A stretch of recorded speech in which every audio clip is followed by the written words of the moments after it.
Hey guys, this is Fan Confessions, the channel of two friends, two fans, and the K-Wave.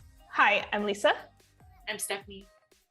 And welcome to the place where we share our love of all things K-pop, K-drama, and our personal experiences as fans. Well, here we are, episode 3.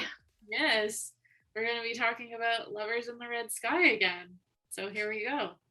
So yes. A lot more dramatic than the other drama we're watching, a lot more intense things going on. So I think we left off on a super intense note. That we left on a very crazy moment. A lot to hang on for a whole 2 weeks to talk about. Oh my gosh, yeah. So demon possessed hero and cusp of danger, and how the heck are they gonna work themselves out of this little scenario? Well, I was like, okay, so I was expecting so much of them as a couple and getting to know each other more. I thought, oh, they have that little thing in the palanquin or whatever they call it, and then I was like, oh, they're gonna meet again, and then they're gonna have this cute little thing together. But it was like, nope, straight to demon guy coming out of him, and he's hunting for his eyes and knows where she is in the forest. I'm like, oh, I know, exactly. So we left off at a very crazy part, and I'm sure we're going to open into even more craziness for episode 3. yeah. So what are your predictions? Do you think that is he going to turn back to himself? Do you think he's going to be stuck in demon form? Is she going to get caught? What do you think? I don't know. I'm walking into episode 3. I was kind of hoping for a little bit of Grandma Sam Shin intervention. Right. Something, because I know because I got a little spoiled because I've seen a few teaser images and stuff like that of later on. So I know he gets back to normal. Yeah, there's scenes, but I was like, I don't know how they're gonna get there, but I know there's something. And this is only the end of episode 2, and we got 16 episodes, so we got a long way to go. But then I had this theory. I'm in my head, does he change back and forth between the two, and he struggles to keep it under, you know what I mean, under control? Yeah. Because he kind of when he turns into this thing, it still looks like him, right? Yeah, exactly. It still looks a little thing, but nobody seems to really recognize him. Well, I can understand. It's the middle of the night. And his hair. It's a look. It's a look. It's a demon possessed look, and I think, and I didn't really pick on it at the end of episode 2, but I think they do a nice little recap of the scenario, the situation at the beginning of episode 3, where it's okay, so it's the winter solstice. Apparently the seal that's keeping the demon inside is weaker on the winter solstice. Right. I remember it being oh, okay, so there's a reason, and it's well, it was perilous of him to leave the palace or something. Yeah, exactly. So he's that happened or whatever. The protection levels are a little weak this night, and of course this was just bad timing for everybody, apparently. So this is where we start off in episode 3, and we're okay, let's go let's go then. So exactly, here we go. So yeah, I was trying to think, was it the owls on the roof? Was that one of the first scenes? Yeah, so yeah, exactly. So the king and some of the ministers are hanging out in the courtyard, and they're just checking out the owls that are ominous owls hanging out on the gate, right? Yeah. And the king's all nervous about it because he's oh, this is terrible omen, and he's going on about how it's rumored that owls represent fallen people or something, right? Yeah, exactly. People that were killed or something unfairly within the palace. So he's all, and then there's the naysayers, oh no, it couldn't be anything like that, and the grumpy minister that was all oh, you shouldn't believe everything that, why are you so worried about what a supervisor Haram thinks? And this old guy does not seem to like Haram very much. No. Not many people do. He's not a super favored, it feels in general. Yeah. in the palace. So except for the king. This king really likes him. yeah, that's like where I'm like, so I get so confused because you're made to think that the king isn't on his side, but then it's like I'm like, I've never seen the king do anything bad or say anything overly bad. So I'm like, No, he seems very concerned about yeah, Haram all the time. like a cool guy. Like I'm like, Yeah. And it kind of makes me wonder if he like knows the demons like caught up in Haram and like he knows that he has to keep a close eye on him or something. I don't know. Maybe. I just feel like he comes off as a just guy to me that's like trying to do what makes most sense. Because like when it came across, remember when they were talking about killing him, he was like, no, like off, like he just seems like a genuine guy somehow, and is getting mixed up in the wrong place at the wrong time with all this stuff going on. Oh yeah, people are giving him a bad rap. Yeah, or it's like influence. Like I don't know if it's just like how the character has been introduced or we're seeing it, and it's like that could be totally wrong too. Maybe he is not a good guy necessarily, but he's not coming off as an overly bad, like his son, that the bad son comes off a million times more menacing than he does. Oh, yeah, totally. There's just seems like way bigger people at play that are like not nice than this guy. So anyway, that is aside. So yes, Demon does his like, I know you're out there thing, like rushes through the forest, which way too many scenes of him flying through the forest. Just gonna say, I know it was pretty intense. It was just like, what is happening? Yeah, I get it. And like, yeah. So, and sorry, what was the point of him going, rushing, and whatever? And he's searching, and then he returns to the men. Because like, okay, so Chungi is like wandering through the forest, and she's like, "Oh, I gotta get home. I gotta get home." And the little old lady waylays her, right? So she's like, no, you should come by the fire. So Grandma Samshin is in her humble old lady guise. And she's trying to like, okay, so we're just going to keep you here in my protection so that the demon can't find you. Because it would be bad news if he gets his eyes back right now. So he tries to, like, he distracts her, lulls her into a sleep so she'll stay put for a little while. And I think that's like, he first goes there where he originally felt her, but like Grandma Samshin shield. OC was, I was like, it was pretty good how they did that. I liked the way they did the CGI and stuff like that. Yeah. Like the layers. Sometimes it's a little distracting, but there it was okay. Yeah, this was fun. It was fun to see, like he was just like basically right beside her and didn't see her, which is like, yay. Then he like flies back to where the guards are looking for Haram. Because it's like, everybody's like, what happened? And he's like, oh, some like. This was the new sets of guards, right? Yeah.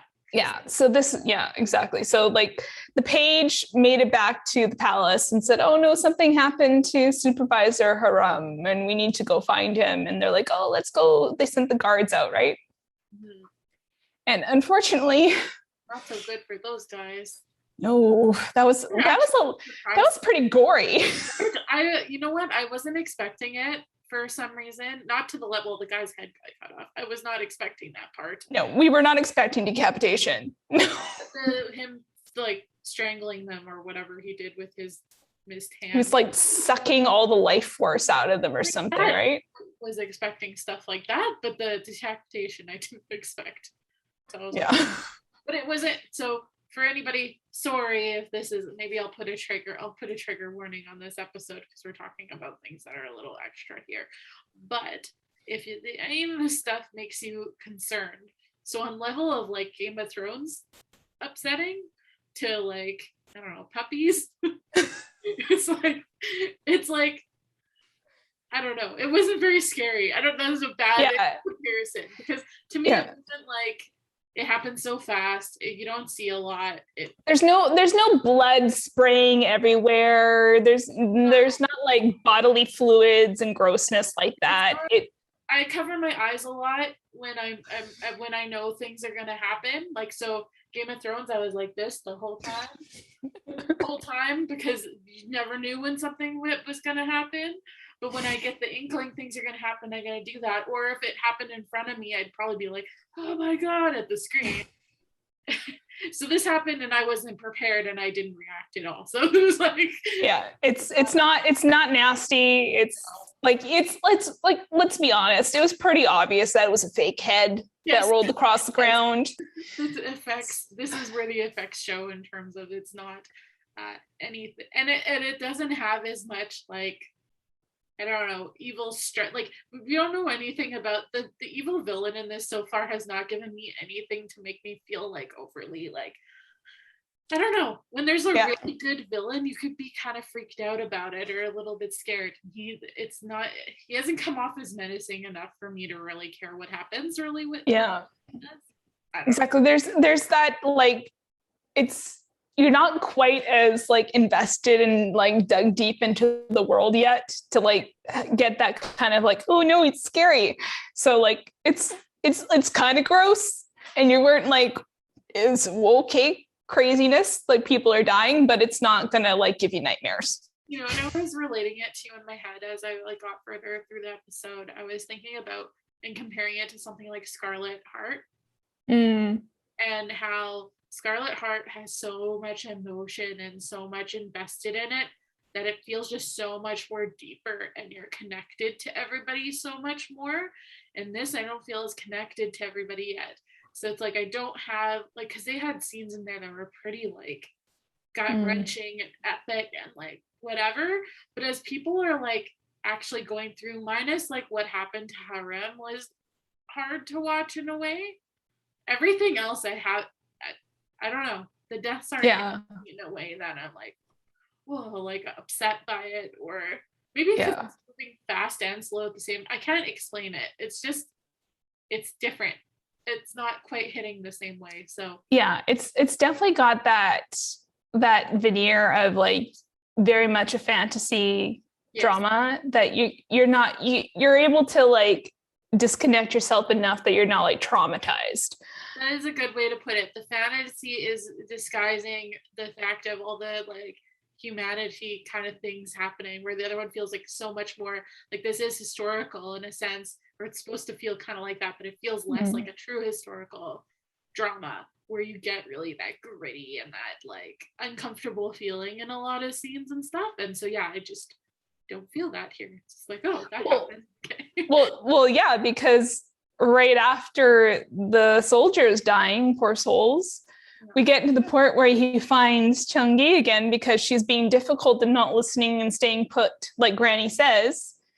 But who should intervene but like the guardian of the mountain, a big divine white tiger. Okay, did I miss something? Is this the first time we were introduced to this person? Yes, this is the first time we're meeting. I think the Ho Rung or something like that. I'm definitely not pronouncing the name, because like I know the white tiger is like a major like mythological symbol in Korea. So it's kind of cool that we're getting a little more, it's like something that you definitely want to look up to see like the history behind that character in Korean mythology, because I think they're definitely using that character within the show who has like a bigger backstory. And it's so yeah, I could definitely see that. But yeah, that did also come out of left field, and I was like, okay. And so that's where it takes you out of too what's going on. They're having kind of a fantasy fight in front of you with this tiger and this evil soul and whatever. And it's like got the part where he's like so close to touching her eye. I know, it's like that really cool where they do like the like time frozen, like the tiger froze time, and like the demon and Chung-gi are like this close together. So just in the nick of time. As just in the nick of time. It seems like that'll be the theme of this series. And yeah, so we have their big fight, and then it looks like it's gonna be the end of the evil guy, and then sure enough, our favorite fairy comes along. I just call her the fairy. The fairy. Like I think she's more goddess. I think she's more goddess. She's But got the little fairy form. She like I know she's got the little butterfly and the stuff going on. But Grandma Samshin comes and intervenes. She's like, you can't kill the demon because he doesn't die. But we just fact. just fact, just Yeah, giving you, just like dropping a little bit of reality on you, Tiger Lady.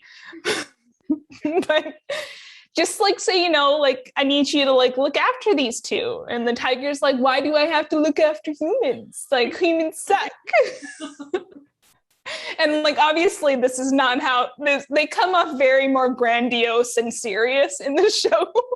I'm putting my own little bent on the conversation. Girl though too.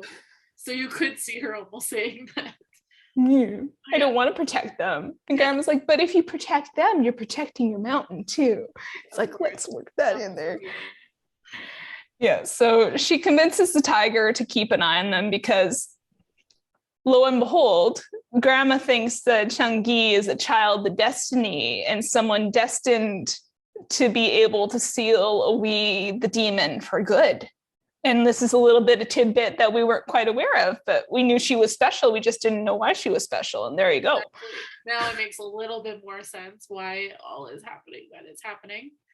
And then so the demon guy is like tethered to the tree. It has the moment where you see in fantasy shows where the tree comes alive and like traps him. Yeah. And so little do we know this super strong, crazy, whatever could just be held by a tree, but well, like magic tree. So yeah, and then you see him sort of start when she decides to leave him be. He changes normal form. Like Grandma's able to like refortify the seal and lock away the demon down hard again, and our harem comes back to himself, and he's looking a little worn, a little tattered, but he's looking like himself again. Yeah, and then sure enough, our Changgi is just awake and like, what's going on? And then all of a sudden he falls on her. Just like falls from the sky right on top of her. Falling, he's gonna fall on her. Yeah. Yep. Which I was like, all I could think of is like, from that height, that would hurt a lot. That would hurt both of them a lot. Like, I'm surprised that she came to as fast as she did. And that was it. But I was like, you probably would have broken something. I would think. Like, she could have gotten a concussion. All kinds of things that could have happened. But of course, it's just the usual, and he's not responding very much. And then it's like, so she like hauls him on her back. She's like, this girl is not messing around. She's a tough cookie. She can like haul dead weight harem trying to find a safe place for him. Yeah. She found it in her and brings him back to her little, I guess it's like a paint shack or something. She's like, it smells bad in there or something. This is where they make paints. I apologize for the smell. It's like, she's like talking to him like he's gonna talk back, and he never says anything because he's still out of it. Totally. And so yeah, that's just like a very cliche scene too, just in any, I feel like, historical drama of any kind. It can be North American, British, like anything. Where the guy gets injured and the girl takes care of him, and the girl's like falling in love with him because he's so handsome. Taking care of him. But it's what was frustrating me too is like they don't even know it's each other yet. I know. Or they didn't even introduce each other, like say their names to each other. They have no clue yet. Hey, now you know what? Well, this makes me think of it's like my movie crush. So I loved James Franco because of Tristan and Isolde. Okay, if you wanted a spicy scene. That's a good movie, everyone. That's a good movie. Put it on your list. But this was not spicy. K-dramas are not spicy like that. No. So this is very innocent. But it gives the same vibes in terms of like she really is like, I don't know. She is not afraid to say how beautiful he is. Well, she's an artist. She has an eye for such things. Yeah. So she seems to think he's some sort of beautiful man or whatever. And then so what is this? They stay the night still, right? She sleeps and then she wakes up and then she's gonna get in trouble, right? Because she's like, oh my gosh, like you're still, because he woke up a little bit and they were able to like, she's able to check to see if he was all right, but he's like still in a lot of pain and his head is like splitting open. So he wakes up a little bit, they have a little conversation, and then he passes out again. So Chung-mi, being concerned about the lovely young man that she is. Emergency, must find a doctor. Yeah. So she runs off to find a doctor. And what's funny is at the very same time, it seems like the entire kingdom is freaking out because Haram's missing. The palace is freaking out because their supervisor and apparently the king's favorite Haram is not been found. And like all the princes are getting involved and everybody knows about it and everybody's hunting him down. And then on the other side, in the town, like his secret identity, the knower of all things, like black market dude, like his alias, all his friends and stuff and connections are all concerned about him too, because like, oh no, he's missing, oh no, everybody's freaking out. Which I'm like, how does no one put two and two together in this situation at all? Right? I don't know. No one at all was like, huh. like no one. Two people are missing at the same time. I mean, maybe it's different groups of people, but you wouldn't think. Anyway, whatever. You think there would be some connection? I'm sure maybe somewhere we're gonna get somebody cluing into that little tidbit. But at the moment, it feels like two separate worlds. Yeah, completely. So it's like everybody's on the hunt, and it's so funny because we see a bit of our two princes. So we got the second prince, who's supposed to be our bad guy, and he's doing his own little investigation. Because I maybe you noticed something more about this than I did, but I don't know why like the second prince is so concerned about Haram being missing, other than the fact that his father is concerned about Haram being missing. Just maybe that he always has his suspicions. I got really confused too because the first scene with the prince was with the good prince, and I thought that was the bad prince, and I was like, huh, he's being kind of more quirky than usual. And then it clicked into me because I assumed in my head he would be the one that wanted to like go and like be nosy about it. So that's why I had assumed. And then I saw him again. I'm like, oh wait, no. Like, because I forgot what they look like. I still haven't cemented in my head who is who yet, I think. So still think Beard is bad prince. Right? Beard is bad prince. Like, he looks anyway. I need to stop watching this one. I'm really tired. So I think that's the main issue here. I think that's the main issue. But yeah, so I don't know 100% why he is so interested, besides the fact that he is a favorite of the king, and maybe he's keeping tabs on everybody, right? He wants to know. Well, yeah, it's just like it's another one of those things that makes me think that maybe more people than we know realize that the demon's caught up in Haram, because like the shaman lady, our nasty shaman lady, is connected. It's connected. She's helping Dad Prince out and trying. She seems a little interested. Or the other thing I had thought is, does he have suspicions about him being connected to the black market? Oh yeah, because maybe he tried to suss him out the last episode, right? So I don't know. Anyway, those whole scenes were totally unnecessary to me for whatever reason. It didn't seem to do anything besides the fact they saw, like, I guess it's like they didn't have to have both the princes come because they both came at different times, and they kept trying to tell them to go away, and that's like, oh, my majesty, oh no, bow. Yeah, like they had to do that so many times, and they all come to the same conclusion. Why does this keep happening today? Yeah, there's this thing that's out there that's killed these people. That's not a normal whatever. And yeah, it's funny. It's going to be interesting, like in terms of like the bad prince. Like, are we gonna? Because we haven't had any interactions of like Haram as like the astrologer and the bad prince. We haven't had interactions with those two as themselves. So it'd be interesting to see if we get a little more clue why the bad prince is so interested in him. Yeah. If that happens. But like, this was all timed really weird, and that we have enough on the characters before this happened somehow or something. I don't know. But like, It's confusing. While all this is going around, so this is a thought that came into my head when I'm watching all this, and especially focusing on our good prince, our third prince, the little goofy guy. Like his personality seems a little bit much. Extra. Well, a little extra. Gated that poor guy to like tears, pretty much. I don't know. It was a lot. Yeah. I was like this character so far is feeling a little on the ridiculous side. Well, that's I think why I thought it was the bad prince at first too, because I was like, why is he being so aggressive with this guy? Like, I don't know.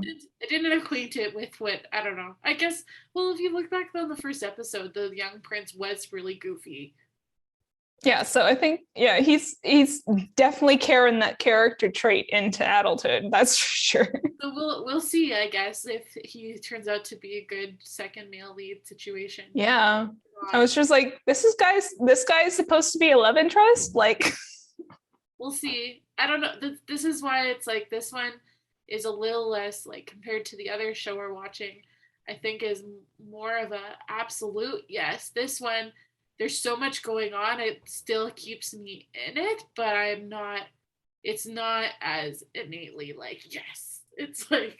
Yeah, exactly. We haven't gotten to the part where we're invested really with a lot of the characters yet. Yeah. I'm more invested in the leads in this one in terms of like, not over the other drama, but just in this show, that's what's keeping me as I'm like, interested to see more of their chemistry together. Like, I really love the cast of the girl is so good. Like, I always loved her as an actress. She's just so, I don't know, she plays that like kind of devious level of a character really well. Yeah, she's got a lot of mischievous, right? And she I don't know, I just feel like when she is upset about something, like they haven't shown her in that set yet, but she's gonna get at your heart. I know she will. So that's where I'm like, I'm holding on for that. And I do really enjoy how the lead male is portraying his character so far as well. Mm-hmm. So I'm with you on the two leads, because the two leads are really keeping my interest as well. They're just like what we're starting to see is their interactions. And when she goes back for the doctor and like everybody's hunting him down, but everybody's coming back and searching, and like his secret identity's bodyguard. I call him the bodyguard. I know I seem really interested in that character. I want to know more about this bodyguard guy. I have a crush on the bodyguard. Okay, so the guy wakes up in the middle of while she's gone, right? And he's like feeling around to figure out where he is. And so all he needs to do is whistle. And this guy just knows where he is. And he's out looking for him. Of course he is. And then so he rides in, and not only is he riding on a horse, but did you see how he dismounted that horse? It was like no hands. It was like I rewinded that and watched it again. Because I was like, what is this? I crush on it was really impressed. Like, I know I have a little bit of a thing for him as well, because he's very attractive and like very like he's just like the man in charge. He knows what he's doing. I was just like, okay, here he is. I love it. I wasn't expecting it either. That's always the best part about it. I was like, hey, because I did note him from the past episode, but I was like, he was just there. But I am like okay, I guess I'll be like the cool kids. I'm a simp for bodyguard characters. I love them because they're so loyal, and they'll do anything for you or for that character. And then they always have the most tragic situations. They might end up in a really bad, like they might die. Like it's like they always self-sacrifice themselves for their lord or whatever, but you're just like, this guy's too cool. They very rarely have a person in their life, and it's like, I don't know, and then the bromance that happens because of it is so good. And yeah, so yes. Simply put, that's it. Yes. So bodyguard dude has caught our attention because man is cute.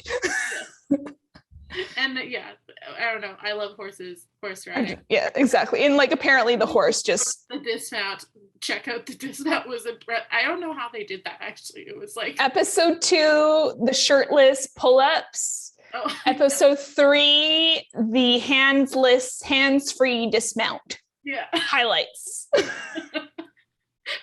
We'll bookmark those. So yeah, so there's definitely these little cute highlights of this show. Like there's a lot of things about it I do enjoy. It does kind of just go like this for me. Yeah.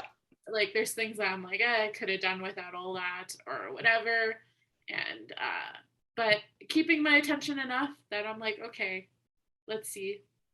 Yeah, because we're near the end, so like Chung-gi comes back and she finds him and they're like, oh, you're okay. Oh my God, I brought a doctor and like, are you doing okay? And he's like, please, like, tell me your name. Thank you so much for helping me. And she's like, Hung. She's all shy and he's like, is your name really Hung? Oh, that part almost made me cringe a little. I know, it was cheesy, but it was cute. It was kind of like them as kids again a bit. Yeah, exactly. And so she finally says her name, and he's like, world explodes, like brain completely. Yeah.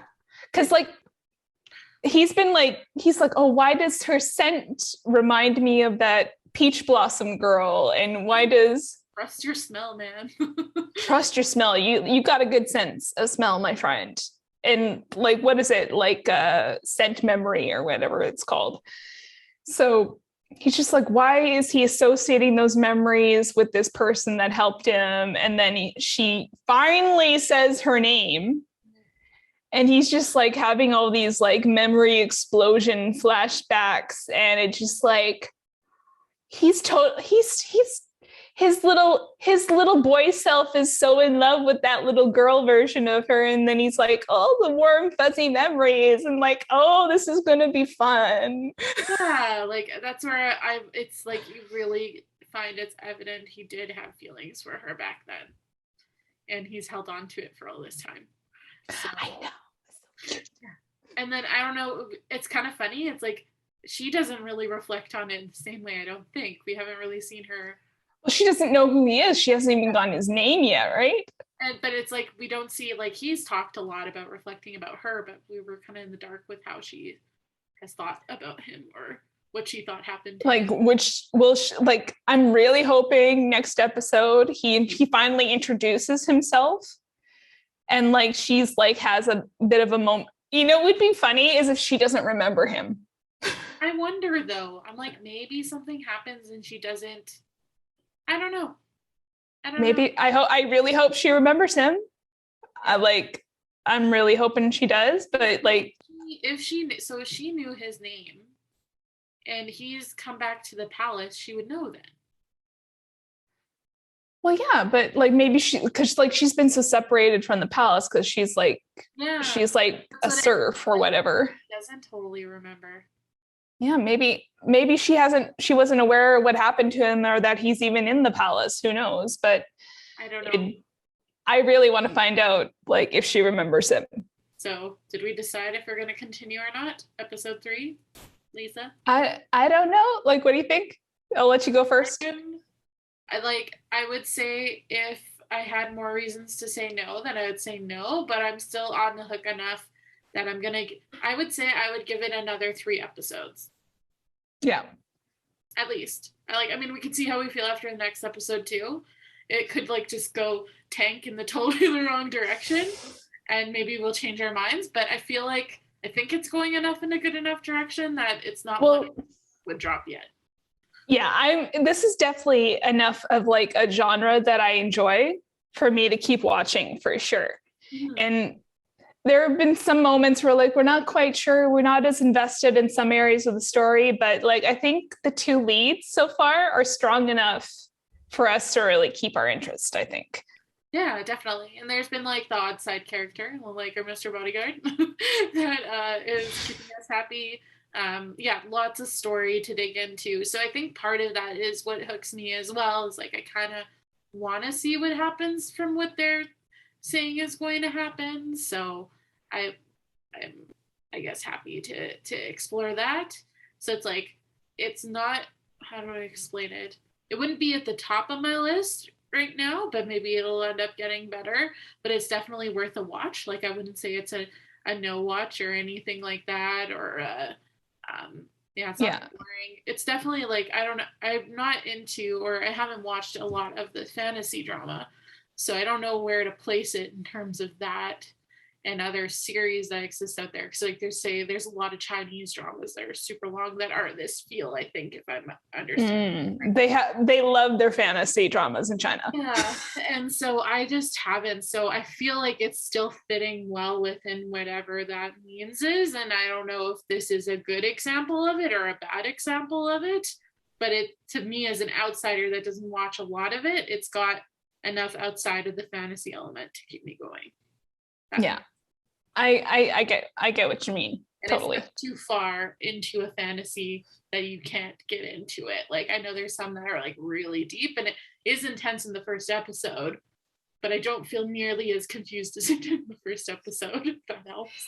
And luckily we're getting more like human side of our characters that we can actually like be interested in them and what's going to happen to their stories. So I think that all very good positive signs. Totally. Okay, so then what are your predictions for next episode? Well, I really want her to find out his name. Okay, so yeah, I feel like we should line up to that unless he decides he wants to lie to her for some kind of reason. Weird reason. Yes, exactly. Do things like that. I don't know. Exactly. So, and I'm just like, because I know I've seen some trailers where there's her interaction with the prince. Right. Yes. The third goofy prince. Right. We haven't seen that. We haven't seen that yet. So I think we're probably episode 4. I have a feeling is when those two characters are going to meet, and we're going to have some building of that love triangle that we've heard so much about. And to that point, my suspicion is that he doesn't, or he either tells her his name and she doesn't know who he is, or she doesn't find out his name, because I feel like the build up to her finding out who he is going to be a bigger deal. Revealed later and used as something. I could see that. Unlock her feelings even deeper or something like that, or like understand him better, or I don't know. I like where you're going with that. I like that. I feel like they do that sometimes, where it's like they leave like the person, especially when they have past history, at least one of them doesn't really remember, right? Exactly. Something they hold on to, and you're always so stupid. It's always like, why can't you? Why can't you remember? Because it's like, you try and imagine if you were like a real person trying in that situation, if you would remember, and you most likely probably would, but I don't know. This is a fantasy genre. Who knows? So I like where you're going. I like your thought process there, because I think that would be pretty interesting too, if they like hold off on her aha moment a little longer. Thing to leave for later down the road, but doesn't necessarily mean it's going to happen. Could very well just, they could realize in the moment, and then there could be other things that get in the way. Yeah, so I guess we'll just have to watch and see now, won't we? That's it for us tonight. We had a lot to talk about on this one. I feel like this one we definitely are very chatty on. There's so many theories that could happen, at which we want to hear what your theories are, because there's a lot going on here, and a lot of different characters, a lot of different stories, mythology, all kinds of things. So yeah. I don't know. Are we completely wrong? Are you excited? Is this like, are you not into the special effects? Do you think this is like, I don't know. Are you a fan of fantasy? How, like, is this a good fantasy K-drama or not? I don't know. Exactly. Are you with me and like really digging the fantasy K-drama? Like, are Goblin of Before Time and Tale of the Nine-Tailed Fox was another recent one that was pretty fantasy and good. So like, are you with me? And like, are you a big fan? Are you kind of new to something that you don't maybe fantasy dramas are not something that you usually watch like Steph. So like we'd love to hear what your initial thoughts on the series so far are, and like are you coming along with us for the rest? Exactly. Yeah, let us know if you were gonna drop it or continue, because I know this one was kind of one we're a little bit on the fence about, which sometimes happens, right? And then you got to give it a little more. So we want to know if you decide to drop it or not. And if you like what we're talking about here and you enjoy following along with us, please leave us a like as well. They mean the world to us. It tells us that we're going in the right direction. And And if you just love us and our beautiful personalities in general, feel free to hit that subscribe button to get more videos like this. All right. Well, until next week, we'll see you later. Bye.